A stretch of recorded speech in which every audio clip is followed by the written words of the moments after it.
Today's program is brought to you by PennyStockProfessor.com. For all the best OTCBB stock picks, sign up at PennyStockProfessor.com. Thank you for tuning in to TBC Today. I'm Brandon Vincent.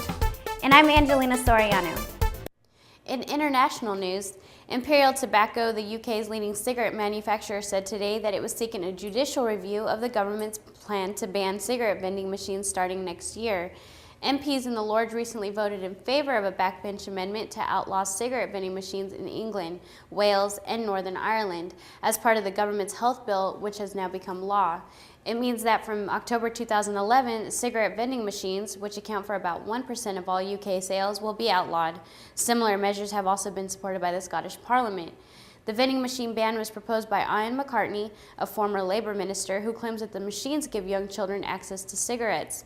Also included in the 2009 Health Act is a ban on the retail display of tobacco products and a requirement for them to be sold instead from under the counter. Retail industry bodies have warned that up to 3/4 of corner shops would close if the ban goes ahead. Now over to Brandon with the U.S. News. Thanks, Angie. And now for today's U.S. News.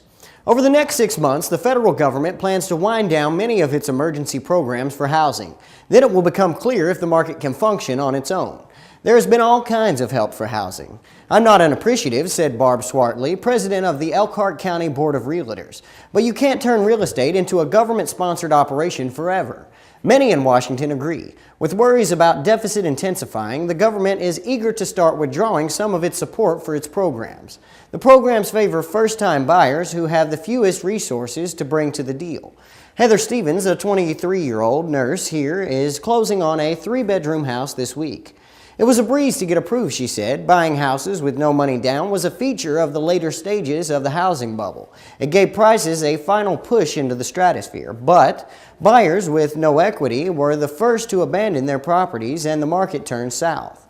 Neil Borofsky, the Special Inspector General for the government's Troubled Asset Relief Program, wrote in his most recent report to Congress that the federal government's concerted efforts to support housing prices risk reinflating the bubble. Now to Angelina Soriano with a little bit of entertainment news. Thanks, Brandon. In today's entertainment news, Brad Pitt and Angelina Jolie have begun legal action against a British tabloid that reported the celebrity couple was going to split. A lawyer acting on their behalf confirmed last week. Kevin Shillings of London-based Shillings lawyers said in a statement that the couple have begun legal proceedings against the News of the World, a Sunday tabloid and Britain's highest-selling newspaper. Lawyers for the couple lodged a claim at London's High Court to begin a legal case against the newspaper, Shillings said. The News of the World has failed to meet our client's reasonable demands for retraction of an apology for these false and intrusive allegations. Haley Barlow, spokeswoman for the News of the World, declined to comment.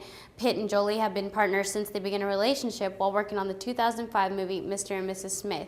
The couple are raising 6 children: Maddox, Zahara, Shiloh, Pax, and twins Knox and Vivian. Think you're too busy to work out? Think again.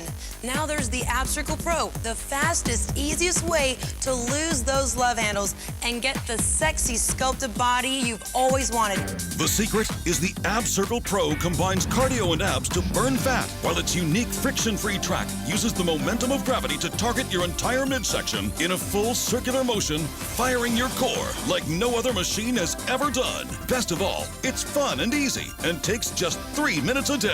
And now, through this exclusive TV offer, the Ab Circle Pro can be yours to try in your home for 30 days for just $14.95. And if you call within the next 10 minutes, we'll send you Jennifer Nicole Lee's complete Lose Your Love Handle system, which includes our 3-minute express workout and nutritional guide, absolutely free. Call 1-800-310-1646 to try Ab Circle Pro for $14.95 plus shipping with credit card order. Call now for a free upgrade to priority processing. That's 1-800-310-1646. Now over to Brandon for financial news. Thanks, Angie. In today's financial news, if you're having trouble figuring out how to raise financially responsible children, you'll be thrilled with this news. Congress is stepping in to help you set some limits. This month, large parts of the credit card bill that President Obama signed into law in 2009 go into effect. Among them are rules governing credit card use by anyone under 21. So if not their own credit card, then what? There are at least 3 basic options to choose from. Debit only. Many parents see only risk in credit cards and not the potential upside of establishing a credit history. Credit now. Other parents start their children on credit as early as possible. Delaying the process is something that they don't understand. The only problem with this approach is that the parents are jointly liable for any debts to their credit cards, and their credit gets dinged as well if payments are not made or are not made timely. Or the hybrid approach. There's another way. However, that combines the best of both worlds. Financial planners suggest that a 5-part approach in the College of Financial Knowledge, a class for clients and their children. So if you are barred from having a card until age 21, it may make borrowing money to buy a car more expensive at age 23, or it could be impossible altogether. That said, students under 21 with jobs could end up qualifying for certain credit cards because the job should count as a source of funds. And now to Angelina Soriano with a Abby Sutherland update. Abby Sunderland, the 16-year-old that is sailing solo, posted a new blog on Sunday. She said, "Looks like I'll be experiencing the doldrums sooner rather than later. The area of no wind is stretching as of right now from 12 to 30 north to about 7 north.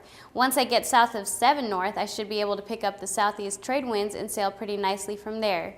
From there, I will be close-hauled trying to sail in the southeast winds and make my way towards the Horn. I will not be getting near the coast of South America because the winds are contrary and there is a high-pressure system off the coast there." Now over to Brandon with some green news. Thanks again, Angie. In today's green news, the sustainability of food hasn't traditionally been much of a mainstream consumer issue.